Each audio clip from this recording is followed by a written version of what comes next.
aktivitas dan pelayanan Anda melalui renungan pagi Pulang ke Rumah, dituliskan oleh Ellen G. White bersama Pendeta Denny Kanejo. Selamat mendengarkan. Salam, selamat pagi para pendengar yang setia.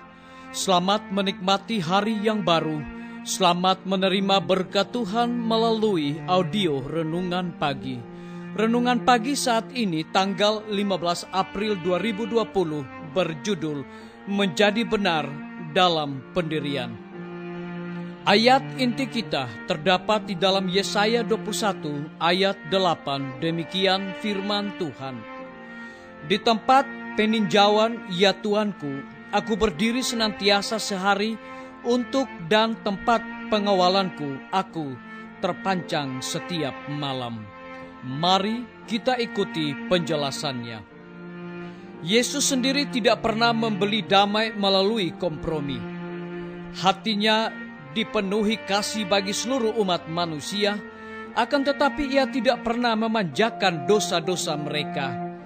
Ia menjadi sahabat karib mereka sehingga ia tidak dapat tinggal diam saja melihat mereka mengikuti jalan yang akan membinasakan jiwa mereka. Jiwa-jiwa yang telah dibelinya dengan darahnya sendiri. Ia bekerja supaya mereka benar kepada dirinya sendiri, benar terhadap perhatiannya yang lebih mulia dan kekal.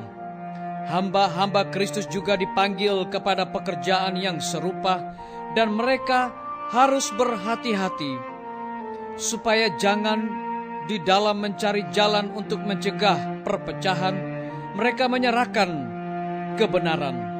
Mereka harus mengejar apa yang mendatangkan damai sejahtera. Dicatat di dalam Roma 14 ayat 19. Tetapi damai yang sejati tidak pernah didapat oleh prinsip kompromi. Dan tidak ada seorang pun yang benar terhadap prinsip tanpa mendatangkan perlawanan. Suatu kekristenan yang rohani akan ditantang oleh anak-anak yang durhaka. Tetapi Yesus berkata kepada murid-muridnya, "Janganlah kamu takut kepada mereka yang dapat membunuh tubuh, tetapi yang tidak berkuasa membunuh jiwa." Orang-orang yang benar terhadap Allah tidak perlu takut kuasa manusia ataupun permusuhan setan. Di dalam Kristus kehidupan yang kekal itu pasti. Ketakutan mereka hanyalah kalau mereka meninggalkan kebenaran dan mengkhianati kepercayaan akan Allah yang telah menghormati mereka. Pekerjaan setan ialah memenuhi hati manusia dengan kebimbangan. Ia memimpin mereka supaya memandang kepada Allah sebagai hakim yang bengis. Ia mencobai mereka agar jatuh ke dalam dosa, dan kemudian menganggap diri mereka terlalu keji menghadap Allah Bapa yang di sorga atau meminta rahmat-Nya. Tuhan mengerti semua ini. Yesus menjamin murid-muridnya akan simpati Allah bagi mereka di dalam memenuhi keperluan dan kelemahan mereka. Tiada keluhan yang dikeluarkan, tiada sakit yang terasa, tiada duka menghancurkan jiwa, melainkan getaran terhadap hati Allah Bapa. Alkitab menunjukkan kepada kita Allah yang tinggal di tempatnya, yang tinggi dan suci. Bukannya tinggal dalam tanpa berbuat apa-apa, bukan pula diam di tempat-tempat sunyi sepi, tetapi dikelilingi oleh 10.000 kali 10.000 dan berlaksa-laksa makhluk yang suci. Semuanya sedang siap menunggu melakukan kehendak-Nya. Melalui saluran-saluran yang tidak dapat kita lihat, Ia berhubungan dengan aktif pada setiap bagian kekuasaannya.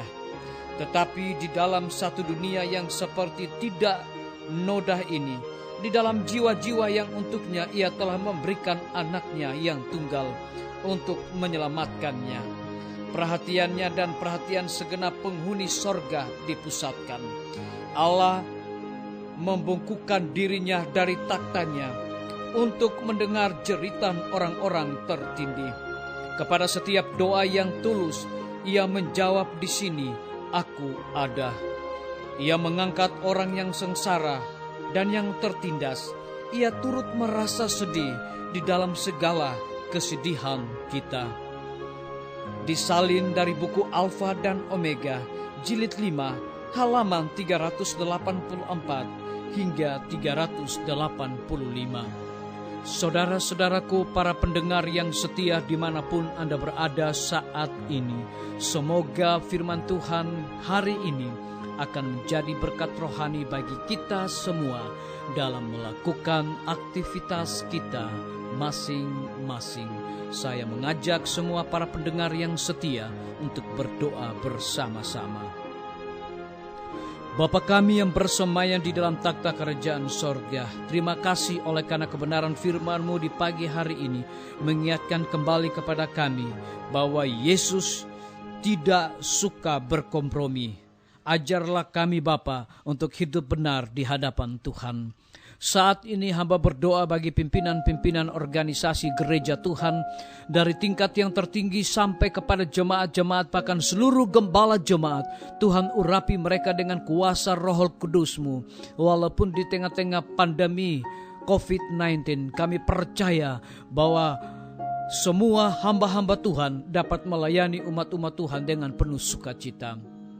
Hamba menyerahkan semua guru-guru, kepala sekolah, dan semua anak didik ke dalam tangan Tuhan. Saat ini mereka diliburkan oleh karena COVID-19. Kami percaya Tuhan akan memberkati dimanapun mereka berada. Tuhan lindungi dan pelihara mereka.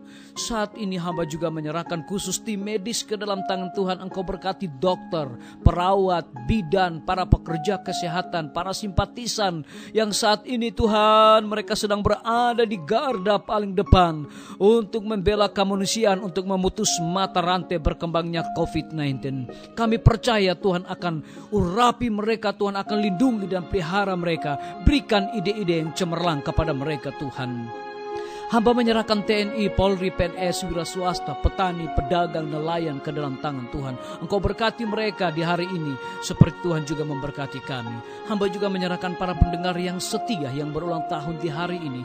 Dengan bertambahnya usia yang Tuhan berikan bagi hidup mereka, mereka juga selalu bersyukur kepada Tuhan.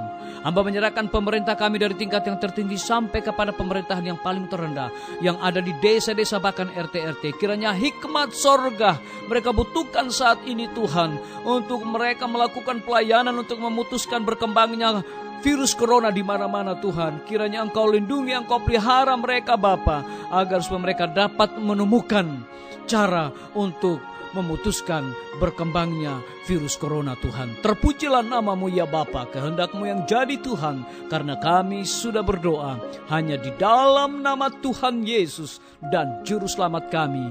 Amin. Sampai jumpa. Tuhan Yesus memberkati kita semua. Betapa ku rindu negeri yang indah yang disediakan Bapa. Sana orang saleh memuji Tuhan, di surga senang kekal. Ku rindu ke surga, sana rumahku. Rindu masuki gerbang mutiara, tak pernah bersusah atau gentar, di surga ku hidup.